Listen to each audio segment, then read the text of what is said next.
আসসালামু আলাইকুম। থানায় যাচ্ছেন, ভয় পাচ্ছেন।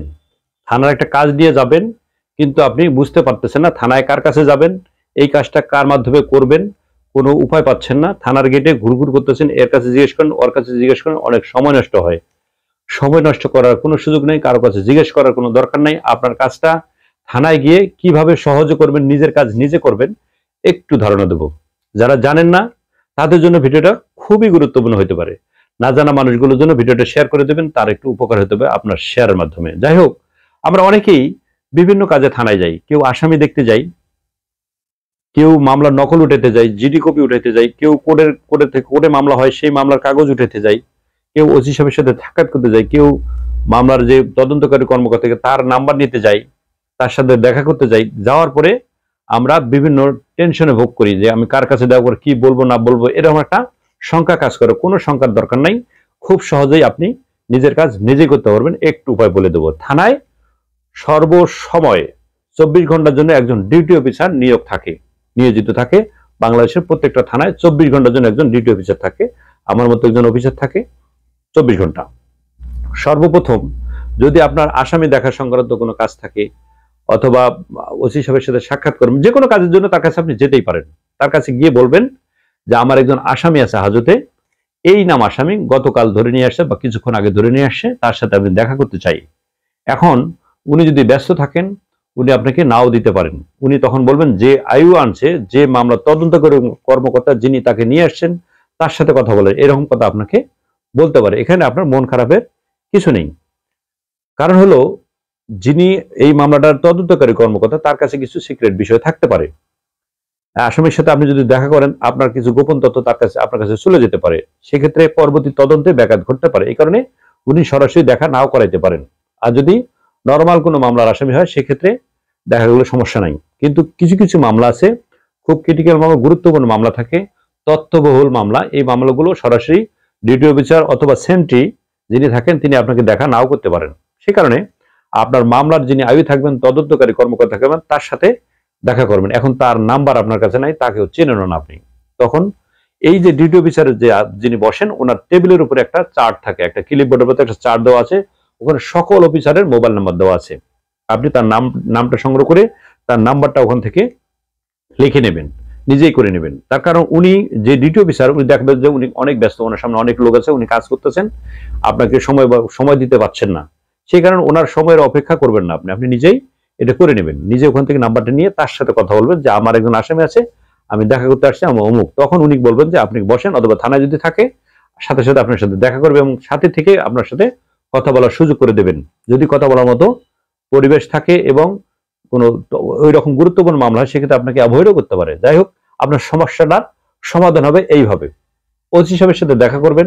সেক্ষেত্রে আপনি ওখানে যে সেন্ট্রি থাকে তাকে আগে বলবেন যে ভাই, আমি ওসি সাহেবের সাথে একটু দেখা করতে চাই। তখন উনি আপনাকে রুম দেখাই দেবে যে এটা ওসি সাহেবের রুম, যান ভিতরে যান। এখন ওখানে যদি দেখা গেল যে 5-7 জন লোক আছে, মিটিং চলছে, অথবা অন্য কোনো আসামিকে গুরুত্বপূর্ণ জিজ্ঞাসাবাদ করতেছে গুরুত্বপূর্ণ তথ্যের জন্য, সেক্ষেত্রে আপনাকে বলতে পারে যে একটু বসেন, ভিতরে লোক আছে, এখানে মন খারাপের কিছু নাই, একটু ওয়েট করবেন।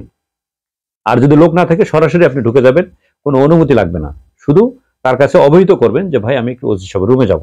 উনি আপনাকে বাধা দেবে না, কেউ বাধা দেবে না, আপনি সরাসরি রুমে ঢুকে যাবেন। তার কারণ থানাটা আপনার, থানাটা পুলিশের কারণ না, থানাটা আপনারই, আপনার এলাকার, আপনার থানা, আপনারই অফিসার সবাই। আপনি ঢুকলে কোনো সমস্যা নেই, আপনি ঢুকতে পারবেন।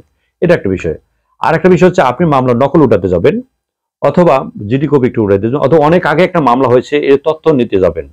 এই তথ্যটা ওখান থেকে নিতে হবে। অথবা কোর্ট একটা মামলা করেছেন, এই মামলাটা এখানে আসছে কিনা কোন অফিসের কাছে, এটাই আপনি জানতে আসছেন।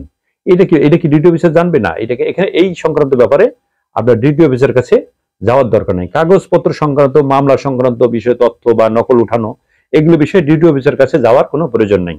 আপনি থানার ভিতরে গিয়ে, ওখানে যে সেন্ট্রি একজন থাকে 24 ঘন্টা, এই সেন্ট্রি যিনি থাকবেন তাকে বলবেন যে আমি মুন্সির কাছে যাব। মুন্সি অর্থাৎ জুনিয়র সেরেস্তা। এই যে থানার গেট, দেখবেন যে রুমের উপরে লেখা আছে জুনিয়র সেরেস্তা, অর্থাৎ এখানে যত থানা যাবতীয় কাগজপত্রের কাজ ওখানে হয়, ওখানে যিনি এই কাজগুলো করেন, মেনটেন করেন, তাকে মুন্সি বলা হয়ে থাকে। আপনি আবার টুপি খুঁজেন না যে মাথায় টুপি দেখলে মনে হয় মুন্সি, এরকম না। নামে ওনারে মুন্সি পদবী আর কি, ওনাকে আপনি এটা সহজ ভাষায় বলছে আর কি। আপনি ওখানে গিয়ে তাকে সরাসরি বলবেন, ওই রুমে জুনিয়র সেরেস্তা রুমে যাবেন, ওখানে গিয়ে ওনাকে বলবেন যে আমার একটা কোর্টে মামলা হয়েছে, এত তারিখে মামলা হয়েছে, বাদী অমুক, এই কাগজটা এখানে আসছে কিনা। তখন উনি আপনাকে এটা বের করে আপনাকে দিয়ে দেবে, এবং পাশাপাশি এই মামলাটা কে তদন্ত করতেছেন তার নাম নাম্বারটা ওনার কাছে আপনি নিতে পারবেন। এটা কারো কাছে বলতে হবে না, শুধুমাত্র ওনার কাছে। যার কাজ যেটা সেখানে করবেন, এটা হলো ওনার কাজ। মামলা সংক্রান্ত যত কাজ হলো সব ওই যে মুন্সি, যেটা বললাম জুনিয়র সেরেস্তা, ওখানে গিয়ে আপনি তার কাছে এই তথ্যগুলো নেবেন। এটা শেষ। এখন আপনি পুলিশ ক্লিয়ারেন্সের জন্য যাচ্ছেন।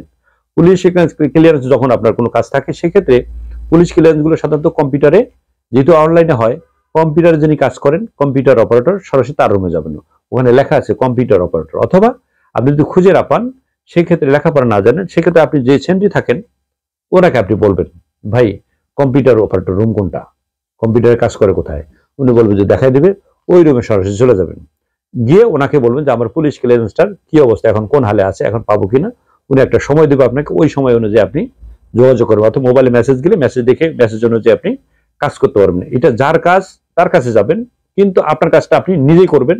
এটা হলো সহজ পথ। কিন্তু আমরা অনেকে কি করি, জানি না, না জানার কারণে এর কাছে জিজ্ঞেস করি, ওর কাছে, যে যার কাছে জিজ্ঞেস করি সে ব্যস্ত, অন্য কাজে ব্যস্ত। এখন দেখা যাচ্ছে 3-4 জন লোক, 3 জন পুলিশের সদস্য একটা আসামি ধরে নিয়ে থানায় ঢুকতেছে, অথবা আসামির জিজ্ঞাসা করতেছে। ওখানে যদি আপনি জিজ্ঞেস করেন, সে তো আপনাকে সহজে বলতে পারবে না, তথ্যটা আপনাকে দিতে পারবে না। তখন আপনাকে বলবে যে ওই রুমে যান। এখানে কারো কাছে দরকার নাই। থানায় 24 ঘন্টা একজন ডিউটি অফিসার থাকে, থানায় 24 ঘন্টা একজন সেন্ট্রি থাকে। এদের কাছে আপনি মূল বিষয়টা অবহিত করবেন, ছোট্ট করে করে আপনি ওই অনুযায়ী কাজ করবেন। আর কারো কোনো লোক ধরা লাগবে না। থানা গিয়ে একজন বলবেন যে ভাই চলেন যাই একটু, আপনার বাড়ির কাছে একজন নেতা আছে, তার কাছে বলবেন যে আমি এই কাজটা করতে যাবো। কারো লাগবে না, কারো লাগবে না, কারো ফোন লাগবে না, কারো সুপারিশ লাগবে না, কিচ্ছু লাগবে না। আপনি নিজের কাজ নিজে করতে পারবেন। এইভাবে কোনো শঙ্কা নাই, কোনো ভয় নাই, কোনো শঙ্কা করার দরকার নেই। আপনার নিজের কাজটা নিজে করতে পারবেন। যে যেখানে আছেন ভালো থাকবেন, সুস্থ থাকবেন, পুলিশের উপর আস্থা রাখবেন। আসসালামু আলাইকুম।